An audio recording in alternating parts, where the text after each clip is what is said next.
Hello student, आज की class में देखते हैं आहबाव का नियम।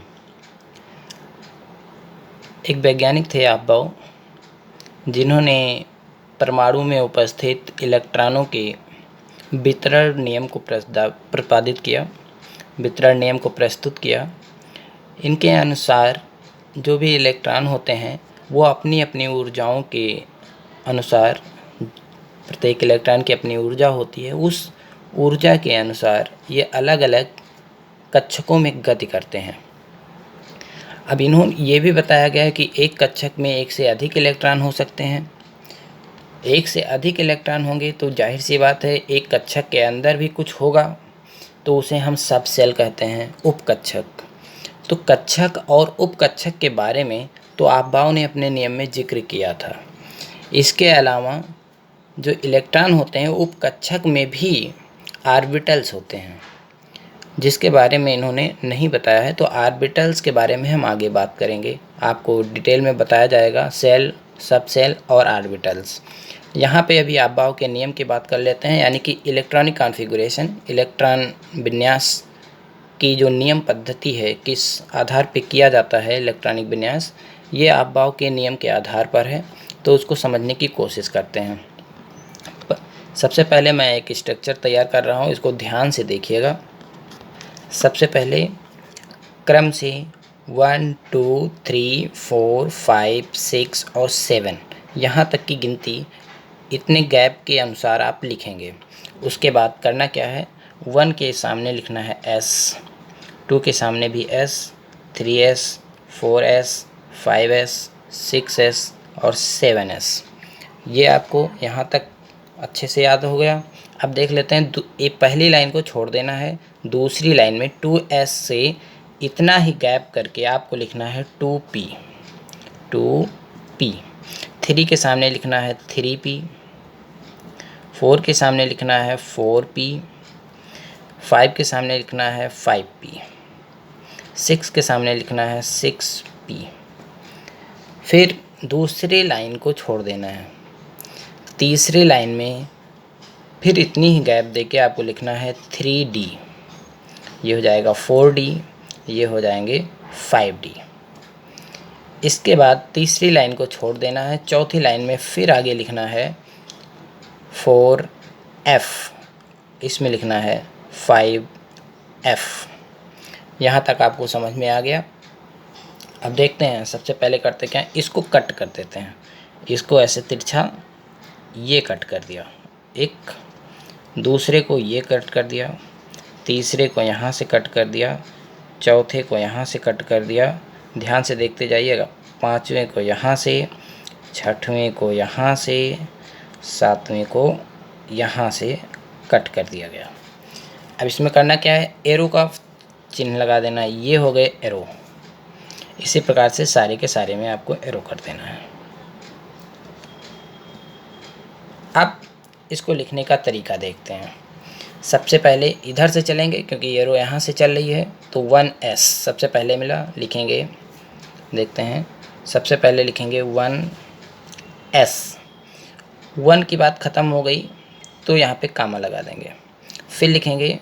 अब यहाँ तक गई, इसके बाद यहाँ से आ रहा है तो यहाँ से आएंगे तो क्या मिलेगा, 2S। इसके बाद यहाँ गए, यहाँ के बाद इधर से आ रहे हैं तो 2 में दूसरा भी मिल रहा है, तो क्या मिल रहा है, 2P के बाद कामा लगा देंगे, क्योंकि तीसरे लाइन में एरो में आ रहे हैं। तो 3S के बाद यहाँ से आएंगे 3P, फिर 3P के बाद यहाँ पे अभी कामा लगा सकते हैं, ठीक है, कामा लगा सकते हैं, लेकिन 1 मिनट रुक के लगाइएगा। अभी कामा मान लेते हैं, अभी यहाँ पे 3D आएगा, तो लेकिन सबसे पहले यहाँ पे नहीं लिखेंगे। सबसे पहले हमें लिखना क्या है, इसको बाद में अरेंज करते हैं। सबसे पहले 3P के बाद लिखते हैं 4S के बाद 3D, सारे में कामा लगा के लिख देते हैं, अभी बाद में सही करते हैं, अरेंज करते हैं। 3D के बाद 4P, फिर 5S, 4D, 5S के बाद 4D के बाद 5P के बाद 6S, 6X के बाद 4F के बाद 5D, 6p 7s और उसके बाद 5f। यहाँ तक लिखा।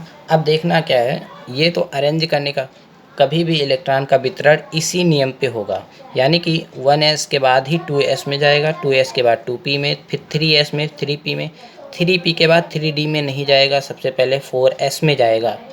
यहाँ पे समझने की बात है, इस नियम के अफबाव के नियम के अनुसार 3p के बाद 3d में ना जाके 4s में पहले इलेक्ट्रॉन प्रवेश करेंगे। कुछ ऐसे प्रमाण क्रमांक हैं, कुछ ऐसे तत्व हैं जिनके इलेक्ट्रॉनिक विन्यास अफबाव के नियम के विरुद्ध हैं, अपवाद स्वरूप हैं। उसको हम अगली वीडियो में आपको बता देंगे कौन कौन से प्रमाण क्रमांक हैं। तो यहाँ पे सबसे पहली बात तो ये समझना बहुत ही ज़रूरी है। अगर आपको ये तो याद होगा नहीं आसानी से, लेकिन ये अगर आपको समझ में आ गया बनाने का तरीका तो आपको ये याद रहेगा हमेशा। तो यहाँ पे अभी हम समझा देते हैं, किसी भी परमाणु का इलेक्ट्रॉनिक विन्यास करके दिखाते हैं कैसे हो रहा है, ये समझने की कोशिश करते हैं। यहाँ पे बात करते हैं कैल्शियम 20 यानी कि परमाणु क्रमांक 20। कैल्शियम का परमाणु क्रमांक 20, इसके इलेक्ट्रॉनिक विन्यास को करते हैं अफबाव के नियम के अनुसार। तो यहाँ पे ऊपर लिखा है आपका अफबाव का नियम, इसके हिसाब से हम करेंगे। तो सबसे पहले इलेक्ट्रॉन को किस में जाएंगे, 1s में, 1s।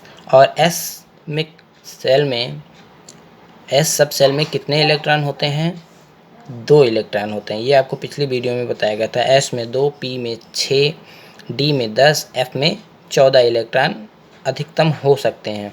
तो यहाँ पे हमारे पास इलेक्ट्रॉन अधिक हैं तो s में 2 जा सकता है। अब यहाँ पे 2s की बात करते हैं तो 2s में भी 2 इलेक्ट्रॉन, 2p में कितने हो सकते, p में कितने हो सकते हैं, 6। अब कितने इलेक्ट्रॉन हो गए, 6, 2, 8, 2, 10। अभी 10 इलेक्ट्रॉन का वितरण बाकी है। तो इसके बाद 2p के बाद आ रहा है 3s, तो 3s में भी 2 इलेक्ट्रॉन। p की बात करते हैं तो 3p में 6 इलेक्ट्रॉन। अब कितने हो गए, 6, 6, 12 और 36, 18, 2 इलेक्ट्रॉन बचते हैं। लेकिन अब यहाँ पे 3p के बाद हम 3d में नहीं जाएंगे, s में जाएंगे। तो 4s की बात करते हैं तो 4s कितने इलेक्ट्रॉन s में कितने हो सकते हैं, 2। तो यहाँ पे हो गए 2। इस प्रकार से कैल्शियम का ये हो गया आपका इलेक्ट्रॉनिक कॉन्फ़िगरेशन, इलेक्ट्रॉन वितरण। इसको समझ लेना, 2-3 मैं दे रहा हूँ, इसको आप लोग घर पे बैठ के प्रयास करना। नहीं आएगा तो हम आपको आगे समझाएंगे।